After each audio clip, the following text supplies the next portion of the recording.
Anxiety can be terrifying and it can start subtle, but the moment you less realize, it takes over your entire existence.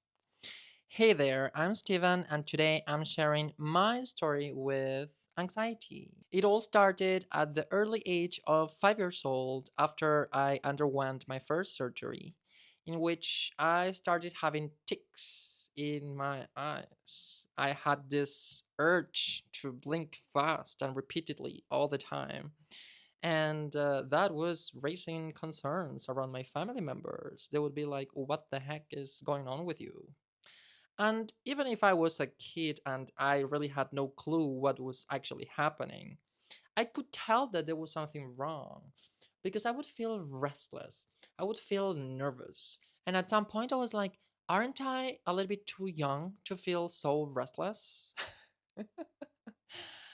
And it was not only that, but also I had this anger bursts, and I was a really moody kid, and I was super reactive and super violent.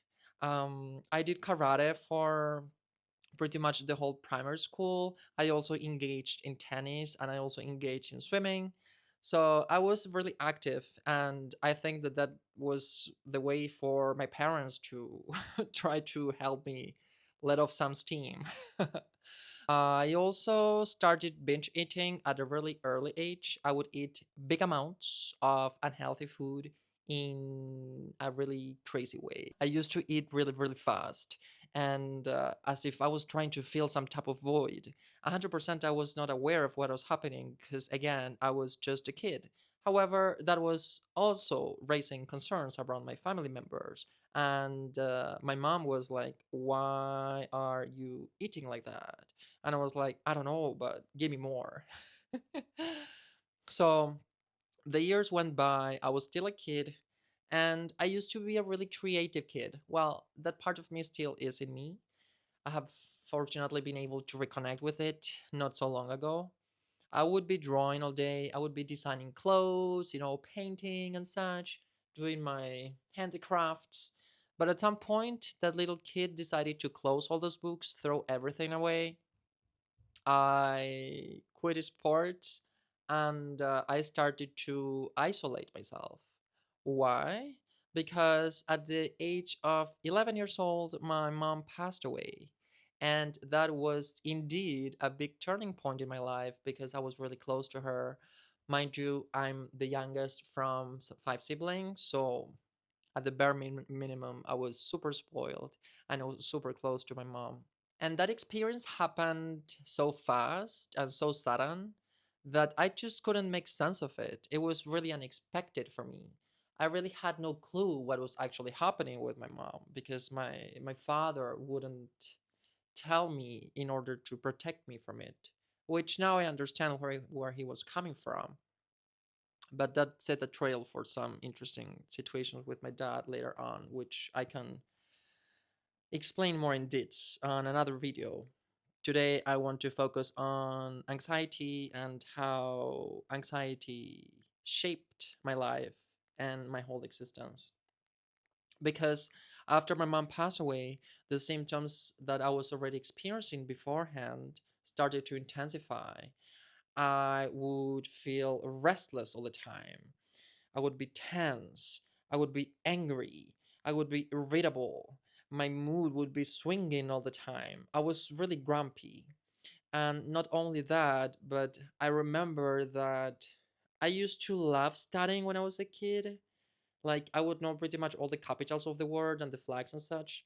But I remember that I would have a really hard time focusing at school. So doing homework and studying was a pain in the ass for me.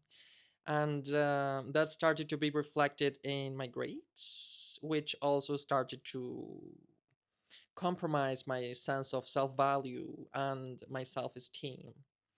Because at that point, there were so many things happening with my body. What I'm sharing now with the anxiety and symptoms, but I also have other things that I have experienced with my body that I might share at some point. I don't feel like I'm ready yet. But I started to feel that I was so broken and I started to become super hopeless. Around that time, I also started to have skin issues. I had acne, but honey, the type of acne that I had was tremendous. And I started to gain weight, mainly about the belly, about around the belly. And I had a really puffy face. Now I understand that was related to inflammation, which was related to having experienced anxiety for so long. Because if we are talking about anxiety, then we are talking about nervous system dysregulation. And the dysregulation in my system started at a very young age.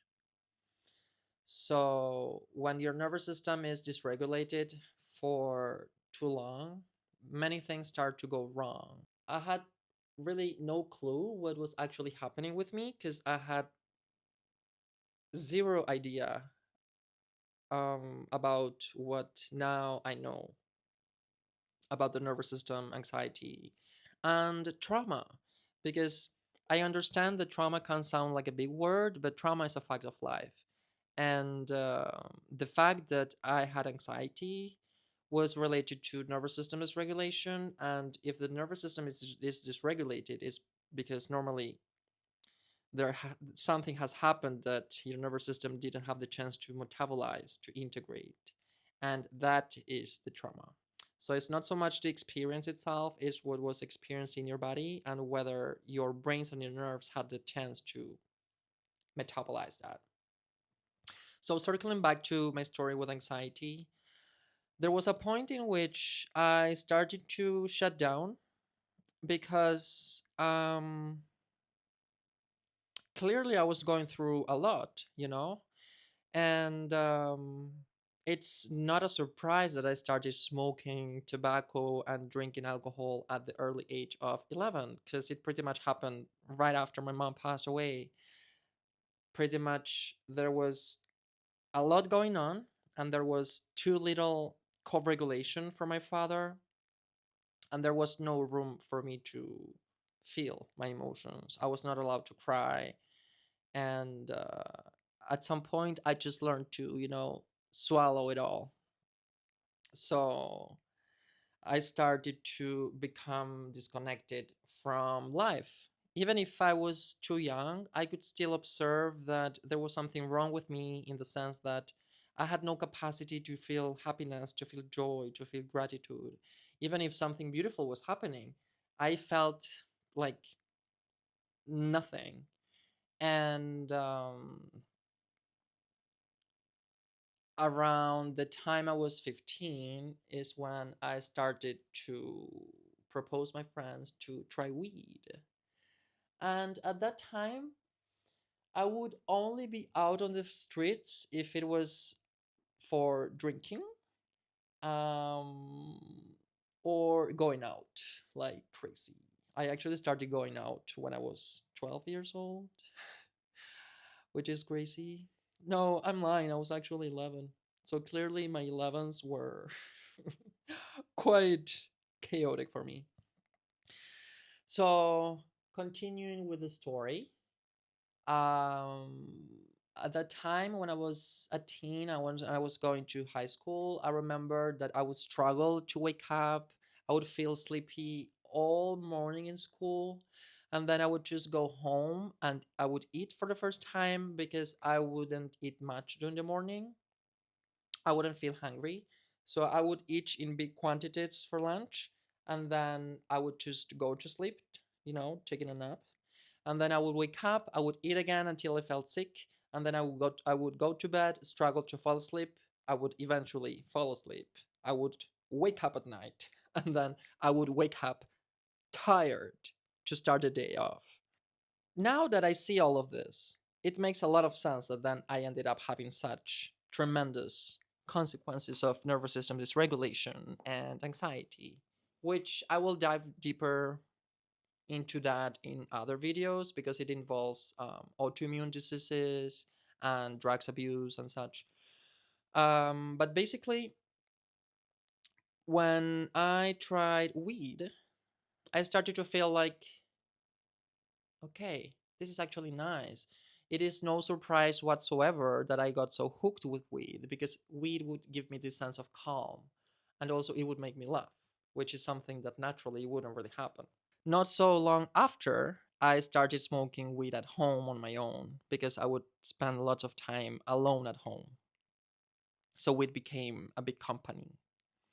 And by the time I was 17, I went on an exchange to the Czech Republic. But even if I was living my dream, again, I felt super disconnected from it. I could observe that I could not fully enjoy it because, in the back of my mind, I was always feeling that there was something wrong, something bad is going to happen. Everyone hates me. I said the wrong thing. I did the wrong thing. So, my mind wouldn't give me a break.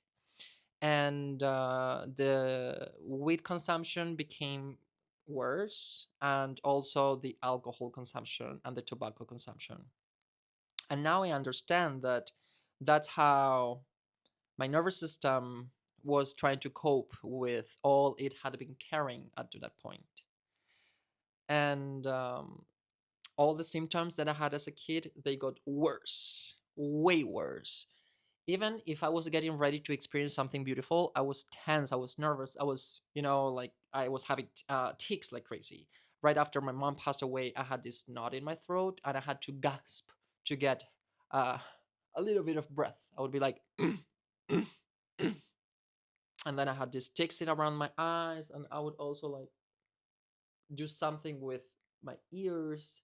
So I was living in a home that was on fire, and all the alarms were on, but I didn't know that I had to leave that place, if that makes sense at all.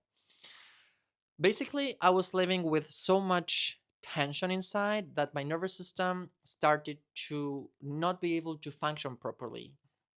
And that was affecting on a physical level, on an emotional level, and on a mental level. Did I know this? No. So, what did my mental process do?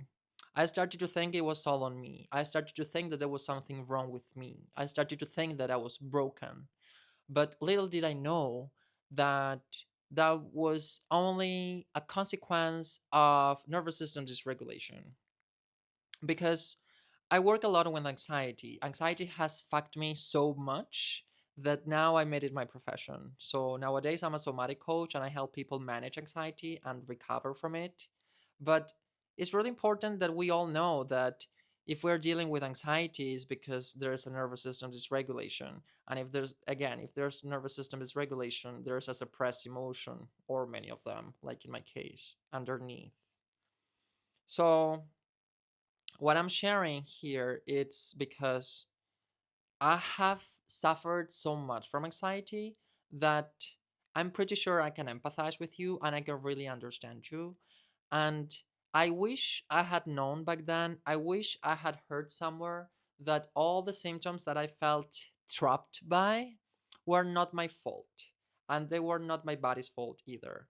It was just a natural response. It was just a natural consequence of me and my nervous system experiencing life and not being able to integrate some of those experiences.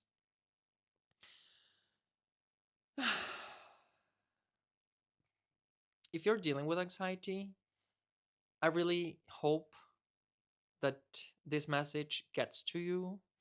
There is a way out for you, and there's still hope for you. The same way there has been hope for me, and there has been a way out for me. Because nowadays, honestly speaking, I have broken free from anxiety.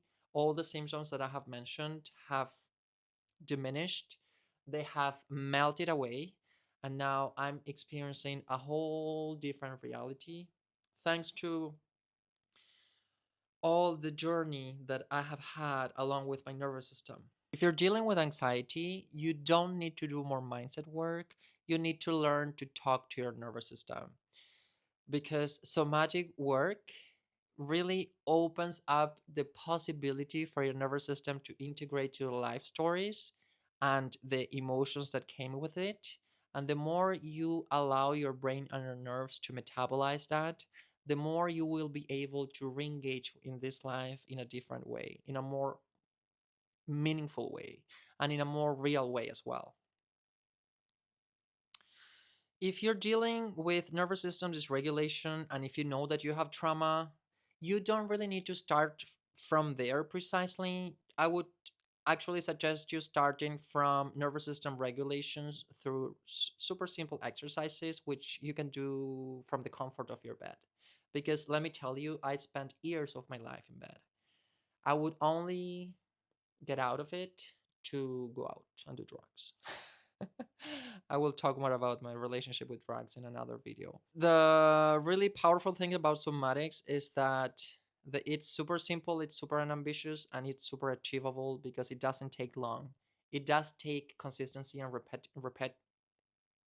repetition, but fortunately for you, you have got me because I really don't want you to suffer as much as I have because of anxiety and nervous system dysregulation. That's why I'm gonna be sharing different techniques and different exercises that you can try.